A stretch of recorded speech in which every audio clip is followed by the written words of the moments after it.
Hey everyone, I'm John, aka Bellissimoh, and I'm the product lead for personalization here on the League dev team.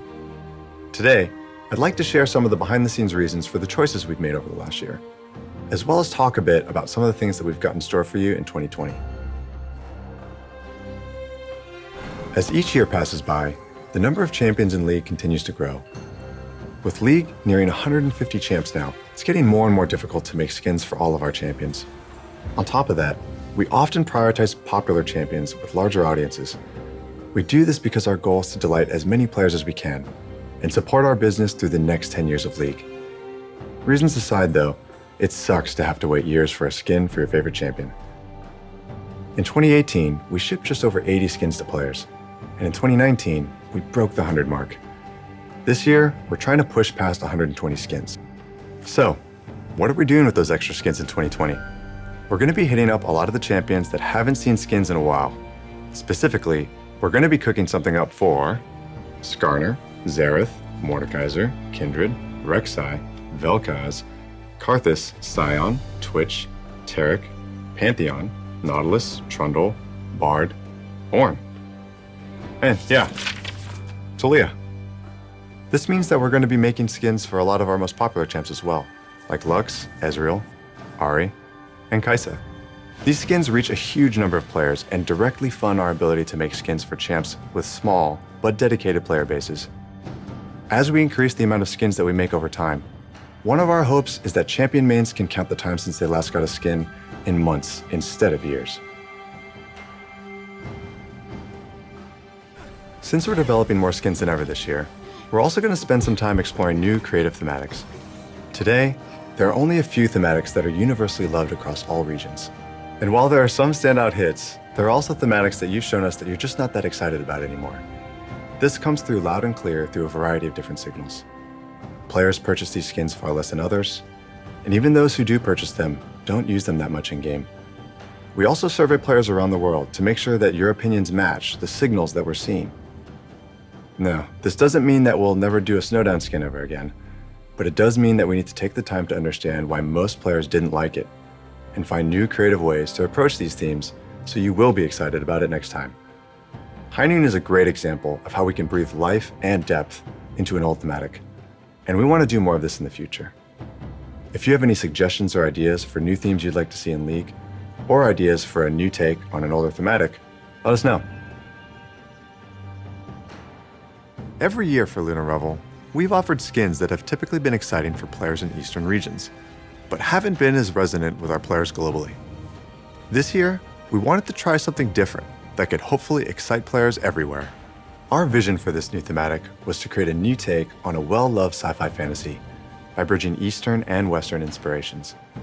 So we created Mecha Kingdoms, a legendary sci-fi universe where the greatest heroes from warring kingdoms unite against a monstrous threat by piloting giant mechs. Defending this historical world are Garen, Leona, Draven, our newest champion Set, and finally, Jax has got a real weapon, a giant mech in the shape of Jax himself. Mecha Kingdoms is launching today as the first major event of 2020. Speaking of events, in 2019, we got a lot of feedback around events, specifically that it felt like their quality had dropped over time. Mission variety was low, and not every event had a game mode available. We want each event to feel like a unique experience that all players can be excited for, which is why our goal moving forward is to make participating in events more rewarding, more novel, and more memorable for everyone. This year, we're planning on game modes for all of our major events, pushing for more variety in our missions, and also improving our event pass system. Last year, one of the main things we heard about event passes was that it felt like you had to play too much to get all the things that you wanted. It also felt bad to use tokens to buy things like ward skins or emotes if you were ultimately trying to get higher tier rewards. We believe that getting all the rewards in Event Pass shouldn't require that you sign your life away for 30 days. For the 2019 Worlds Pass, we added more milestone rewards so you can get more stuff for free, and also so you can save your tokens for the things that you really want, like exclusive event chromas and prestige skins. For the last event in 2019, Dawn and Night, we changed the Event Pass win of the day structure so you could save up all your wins and complete them on your own schedule. Can't play during the week? No problem. get all your win of the days on the weekend. Between improving your experience with event passes and making sure there's always something new to do, we hope to make 2020 a year to remember. In 2019, we announced Eternals, a champion-based stat tracking system that allows you to flex your moments of glory both in and out of game. To be frank, Eternals were met with a lot of criticism, and it was serious enough to where we pumped the brakes and delayed the release so we can make major changes and address your concerns. We heard feedback that Eternals shouldn't be an RP-only feature, and that you should have a way to earn them, not just buy them. We want as many players as possible to experience Eternals without having to spend money. So we've developed a new starter series that is available for Blue Essence or RP permanently. This set will track your takedowns, structures destroyed, and epic monsters slain for each champion you pick up the starter series for. Also, in a post-launch update, we'll add Eternals that can be earned via ranked splits, providing a path over time to earn every Eternal series in the game without spending RP. We've also heard a lot of feedback from champion mains on our unique Eternals, with many of our initial versions feeling too generic or focused on the wrong parts of a champion's kit. Our goal is to create skill-expressive and memorable stats that you're stoked to show off. So in the latter half of 2019, we worked with players on PvE to hear what kind of Eternals you wanted to see.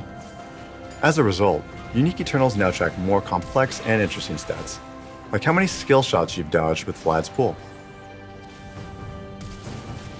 So whether it's showing off how dedicated you are to the devil himself, or how good of a Freljordian sniper you are, we hope Eternals really capture the highlights of playing your favorite champions.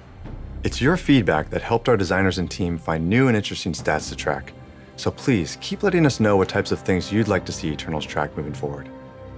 Lastly, for players who aren't interested in the feature, or don't want to know when they've been someone else's 100th kill, we've got toggles for you to mute the experience as you see fit.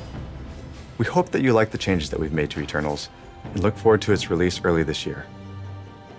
Before we go, we wanted to let you know that there are a few new types of content that we're experimenting with, and while we're not really ready to show anything yet, expect to hear something from us later this year.